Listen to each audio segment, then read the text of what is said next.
Hey, Pauline, so talk to us. What's one piece of advice you can give us this Monday morning? I would say that we all have issues.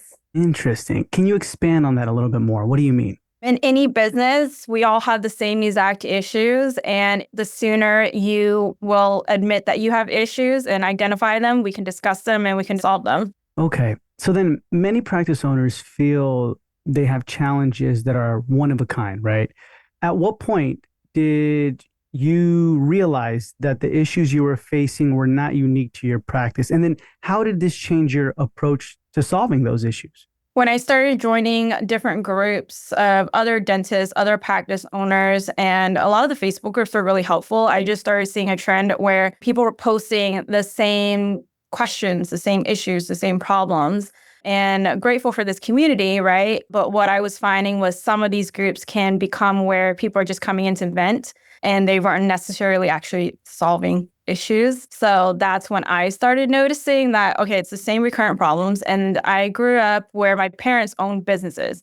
And although different businesses than mine, I started seeing things parallel. People have the same complaints, whether it be about patients, people, your team, or procedures, right? So processes. People always end up having the same types of issues in whatever business they have. So I just started seeing things parallel. Interesting. So then in these groups, specifically, what were some of the things where you feel like, man, you're just venting? Like this is a common thread where people just vent and vent and vent. I think the most common one lately has been what they can't find hygienists. They can't Mm. find quote unquote good people, good employees. It's the same event, it's the same complaint that all business owners want to fall victim to. Let's just talk about that, fixing that specific problem that everybody's complaining about. I can't find a hygienist or a team member. In the general idea of issues, first off, I think it's a mindset thing. We need Mm. to own that we all have issues. Every single one of our businesses will have issues, and we should actually welcome them.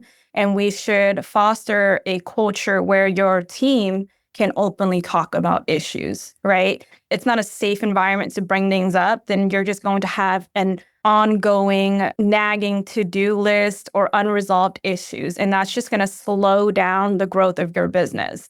So the sooner you can build this culture, and it starts with your leadership team, of having open, honest conversations about issues, the sooner you can actually solve them and save energy, save time.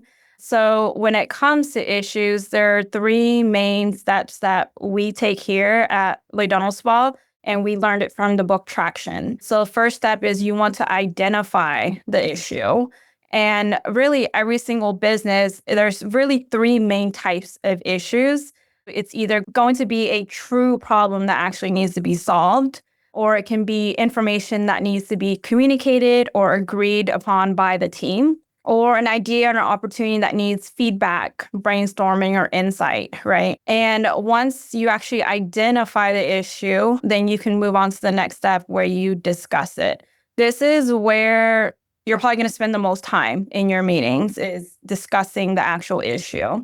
And then when you are discussing, you'll find that sometimes you go off on tangents and then sometimes Mm. other issues arise from these discussions. So it is really important to foster a culture where you can talk about issues, but you can also say tangent alert, or can we put a pin in that? Or can we just list it on our issues list and then get back to it, right? So it's not gearing you away from discussing that one issue that was first brought up. And then Interesting. you would go into solving the issue. So this is the main point why we should be having an issues list, right? Because we need to solve things and keep things moving. And what I find in these dentist groups and, being around my other colleagues is sometimes they don't actually want to solve things. And sometimes people just want to vent or feel like, okay, there's other people like me going through this, which there is importance in that. But at the same time, we need to be leaders and we need to solve issues and keep things moving for the rest of our team and the rest of our practice. And you'll notice as you start solving issues, you don't want to make the mistake by solving just the very top issue down. You need to prioritize issues. So you'll notice that as you start solving the bigger issues that hold higher priority, your other issues below it start diminishing, start disappearing, because really you're already solving it when you solve the bigger issue, and all these other things start being like, oh my gosh, that makes so much sense now. Okay, that already got resolved because we talked about this bigger issue. So I think regarding the hygiene problem that a lot of practices are having, identifying the actual issue, right? My issue might be different because I'm a fee-for-service office, might be very different than an office that is PPO or an office that's HMO. Even though the chief complaint would be we can't find a hygienist, identifying the actual issue is going to be so different in each of our practices. So my practice, we are a fee-for-service office. We ask a lot from our team members because we deliver a very patient-centered type of care. We data collect, we scan, we are very thorough and comprehensive. So that's not for every hygienist out there. And so that goes into being very clear with your vision and your expectations. And your hiring process is going to be a lot longer than most practices, I would say. So like I said, actually identifying the issue and then discussing it and then how you're going to solve it is going to be so different between the three different types of practices, even though the chief complaint is the same. Interesting. Okay. So then if we rewind a little bit, you said you want to foster an environment where it's safe to discuss about issues. How do you know you're in an unsafe environment? Based off feedback, right? So a lot of leadership isn't true leadership, I would say. Mhm. Some practices, I think some business owners already know how they want to answer without even involving, I guess, their leadership team and discussing the actual issue. When people bring up ideas or they bring up an issue, like how you respond to it is so important. If you shut down your team member or, you're blaming it on them, no one's going to want to keep coming to you with an issue then, because that's just how you're going to react. Versus we all make honest mistakes here, and communication is the biggest of it all in order for us to all align and be on the same page, right? Where one person might be only looking at it from one viewpoint and another person might be looking at it from a different viewpoint. Like, oh my gosh, I didn't even see that, what you saw thing. By discussing it, you're actually able to then solve it. And that's an open communication, a safe environment to talk about things versus, oh, you didn't do this, this wasn't done, versus the understanding the why, maybe this happened or that happened. And that's why the issue was there in the first place. I like that. So let me paint you a scenario. Like we talked about hygiene, right? Have you ever had issues with like team members, like a team All the member? time, every Right. single business. Yeah. So like, Yeah. let's just say team member A has an issue with team member D, and you're listening. You're like, talk to me about team member D, then team member A, right? And you're listening and stuff like that. But they continue to bring you with issues that team member D is, I guess, creating, happening, or whatever. Do you start prioritizing team member A, saying like, hey, we need to sit down, all three of us, and discuss. And then team member D is like, I didn't even know there was something wrong. I'm sorry. I didn't know I was rubbing you the wrong way. And then, when you confront it, it's like nothing's wrong. But then 2 days later, it's like something's wrong again. How do you handle that?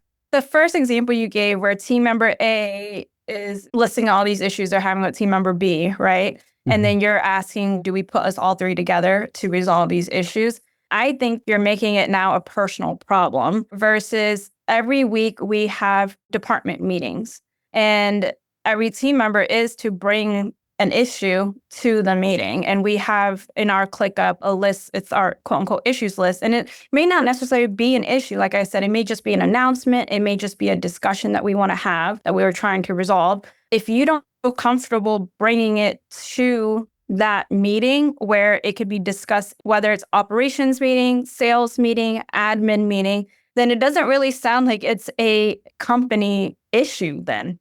Right? And sometimes it may be very well a personal issue. Then that goes on to, okay, are we spending our resources and our company time resolving this when we're all adults here? Could they have resolved this on their own?